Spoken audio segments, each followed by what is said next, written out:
Corona virus আবারও নতুনভাবে ফিরে এসেছে। যদিও এখনও পরিস্থিতি আগে ভয়াবহ নয়, তবুও সংক্রমণের হার দিন দিন বাড়ছে। সেটা আমাদের জন্য অত্যন্ত উদ্বেগের বিষয়।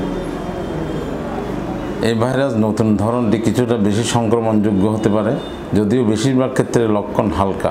কিন্তু যাদের বয়স বেশি, যাদের কোমরবিড ডিজিজ আছে অর্থাৎ ডায়াবেটিস, কিডনি বা হৃদরোগ আছে, তাদের জন্য এটা এখনও বিপজ্জনক হতে পারে। আমি সবাইকে অনুরোধ করছি, মাস্ক ব্যবহার করুন, জনসমাগমে সচেতন থাকুন, ঘন ঘন হাত ধুয়ে ফেলুন। যারা বুস্টার ডোজ নেননি তারা অতি দ্রুত গ্রহণ করুন। ছোট উপসর্গ দেখা দিলেও পরীক্ষা করুন, নিজেকে আলাদা রাখুন। আমাদের আতঙ্কিত হওয়ার দরকার নেই, দরকার তথ্যভিত্তিক সচেতনতা। আমরা আগেও পেরেছিলাম, ইনশাল্লাহ এবারও পারব। শুধু দেশবাসী নয়, কাট্টলীবাসীর জন্য আমার পরামর্শ থাকবে, যেহেতু এর আগেও কাট্টলী একাধিকবার রেড জোনের আওতায় ছিল। কাট্টলীকে অনেক মানুষ অসতর্ক থাকার কারণে গত টার্মে আমাদের অনেক প্রাণহানি হয়েছে।